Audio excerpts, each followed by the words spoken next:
Shalom Pak Bambang, saya mau izin bertanya, benarkah Yesus itu hanya seorang nabi? Mohon pencerahannya. Nabi itu menurut agama apa dulu? Pertanyaannya gitu. Kalau nabi menurut agama Islam misalnya ya, seorang yang menerima wahyu Tuhan tidak wajib menyampaikannya kepada umat. Kalau Rasul, seorang menerima wahyu dan wajib menyampaikannya kepada umat. Itu kan Islam. Di dalam Kristen, nabi itu berkaitan dengan kata pengkabar atau haroeh, pelihat. Jadi nabi itu sesuatu yang memiliki nubuat untuk masa depan yang belum terjadi. Makanya disebut dalam bahasa Yunani prophetes. Jadi dalam iman Yahudi dan iman Kristen definisinya beda. Nah, makanya Yesus itu hanya nabi. Kenapa disebut Tuhan? Pertanyaan harus diurai dulu makna nabi itu apa, ya toh? Tidak boleh kita kemudian memaksakan definisi kita kepada orang lain. Nah, ketika saudara muslim mengatakan bahwa Isa itu Rasulullah, Musa itu Rasulullah, tiba-tiba lihat Paulus Rasul, ini Rasul palsu ini. Istilahnya sama tapi pemaknaannya beda. Dalam ajaran Yahudi dan Kristen itu Musa tidak pernah disebut Rasul, tetapi Nabi. Gitu. Abraham disebut Nabi, tetapi tidak pernah disebut Rasul. Rasul itu bahasa Ibrani saliyah, bahasa Aramnya salih, artinya utusan, kongregasi. Dan Yesus disebut Rasul juga dalam Ibrani pasal 3 ayat 1, tapi maknanya Rasul di situ adalah utusan Tuhan dalam sakramen penebusan dosa. Seperti imam besar dulu adalah utusan Tuhan yang mewakili 12 suku Israel. Diasisteni oleh 70 tua-tua kan itu kan. Maka pola ini proses diteruskan oleh perjanjian baru. Yesus adalah imam besar perjanjian baru, makanya dia disebut Rasul, mewakili 12 suku, sekarang dirohanikan. 12 suku itu sekarang adalah gereja, ya, 70 murid, tapi bilangannya tetap sama, ada imam besar, ada 12 murid, ada 70 murid. Itu kan gambaran Yudaisme tentang imam besar yang menjadi utusan mewakili 12 suku, biasanya imam Lewi kan. Kemudian ada 70 tua-tua, ya, itu yang tercatat di sana. Itu jadi Yesus itu nabi juga. Tapi nabi dalam makna yang berbeda dengan nabi Islam gitu loh. Dan nabi tidak dipertentangkan dengan ketuhanannya. Karena jabatan imam besar itu ada jabatan Mesias atau sang Mesias itu imam, nabi, raja. Ini. Jadi Mesias itu raja, Mesias itu nabi, Mesias itu imam, itu dalam iman kita. Kalau soal Tuhan, kita kalau menyanyi di gereja-gereja karismatik, gereja-gereja Pentakosta itu kan Yesus Tuhan dan Allah kami itu kan.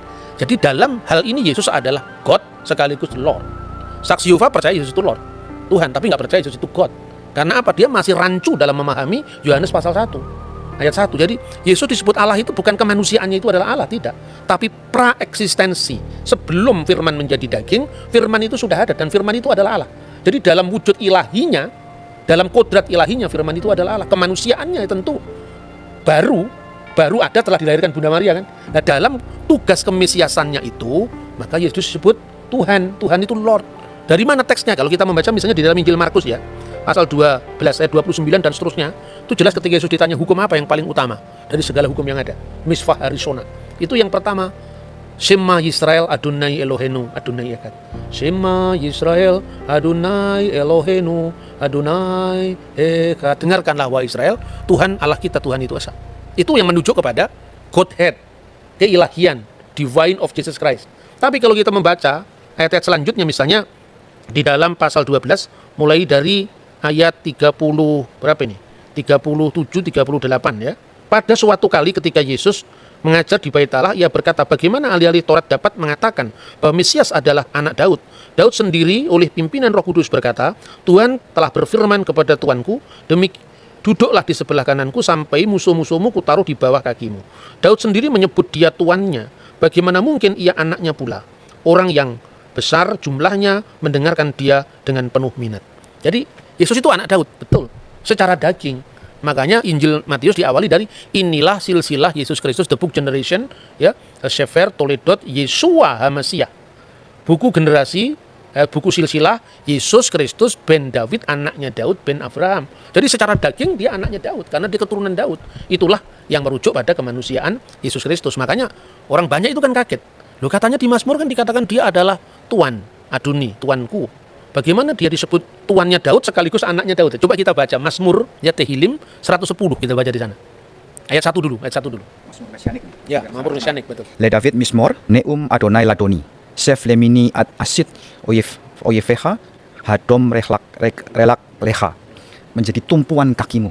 Jadi kalau di sini diterjemahkan secara bebas begini, Mazmur Daud, Tuhan mendeklarasikan kepada Tuanku, duduk di sebelah kananku, sampai ku buat musuh-musuhmu menjadi tumpuan kakimu.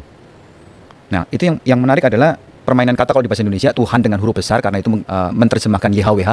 Sedangkan yang satu adalah Ladoni, Tuan, benar-benar Tuan. Nah, Tuhan itu Tuan di atas segala Tuan. Gitu. Nah, yang menarik di sini yang ayat keempat kali ya, Pak. Ini tentang keimaman. Nisba Adonai, velo yinahem, ata kohen leolam, al dibati Malkisedek. Jadi Tuhan bersumpah dan dia tidak menyesal. Engkau adalah imam. Imam tapi menurut apa? Imam yang kekal menurut perkataan Melkisedek.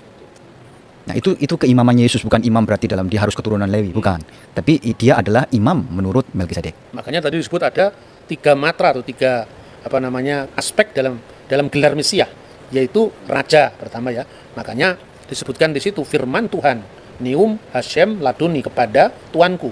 Nah, dalam bahasa Indonesia tadi betul dikatakan Mas Edward bahwa kalau Anda membaca bukunya Muhammad Yamin, Kamus Melayu abad 18-19 itu Tuan segala Tuan, itu Tuhan. Jadi huruf H di sini menekankan ketuanan di atas ketuanan. Jadi penguasa segala penguasa. Dalam makna ini Yesus disebut Tuhan. Duduklah kamu di sebelah kananku. Apa konteksnya? Bukan berarti ada 2 kursi, terus Allah di sebelah kiri, Yesus di sebelah kanan. Bukan seperti itu. Itu artinya apa? Ruang Maha Kudus, tempat Sekinah ilahi, artinya kehadiran ilahi, itu sebelah kanannya adalah istana Daud. Jadi artinya bahwa Mesias itu akan menjadi raja kekal menurut dinasti Daud selama-lamanya. Maka duduklah kamu seflimini, duduklah kamu di sebelah yamin, sebelah kananku, selama-lamanya. Itu aspek kerajaan ya. Pada saat orang Majus membawa persembahan itu ada 3. Emas, kemenyan, mur. Emas itu kerajaan, menyimbolkan tentang raja. Kemenyan itu tadi yang ayat 4. Engkau adalah imam besar menurut aturan Melkisedek. Artinya Melkisedek itu kan tidak berbapak, tidak beribu, tidak bersisilah, bukan berarti dia tidak punya bapak sungguhan. Ini ungkapan dalam bahasa kitab suci dan sesuai dengan apa yang lazim saat itu. Kalau di sidang pengadilan, ibunya diketahui, tapi bapaknya sudah mati, tidak diketahui. Ibunya bernama Miriam, bapaknya tidak diketahui, tidak berbapak.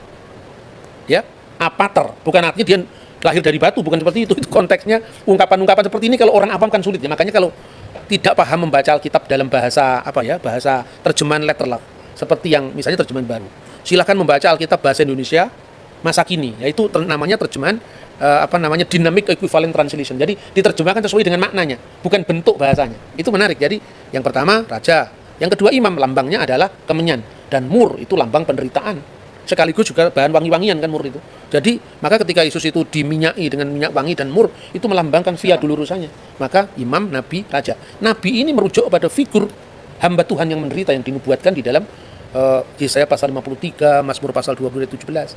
Jadi artinya kita tidak boleh menilai agama orang itu dari sudut pandang kita, tidak akan pernah bisa ketemu. Ini kan musimnya debat sekarang ya. Kalau musim durian itu lebih enak. Habis makan durian, makan manggis. Kalau musim debat begini, orang menang-menangan, tidak tahu metodenya bagaimana berbicara tentang agama lain ya. Kalau nanti nggak cocok terus merasa kalah, pembunuhan karakter, nyerang pribadi, itu bukan Indonesia itu. Indonesia tidak seperti itu. Jauh sebelum bangsa lain itu punya kesadaran tentang multikulturalisme, kita sudah punya Bhinneka Tunggal Ika. Jadi kira-kira Oke Pak Bambang, penjelasan Anda sangat mencerahkan dan menguatkan iman kami. Terima kasih, Tuhan Yesus memberkati.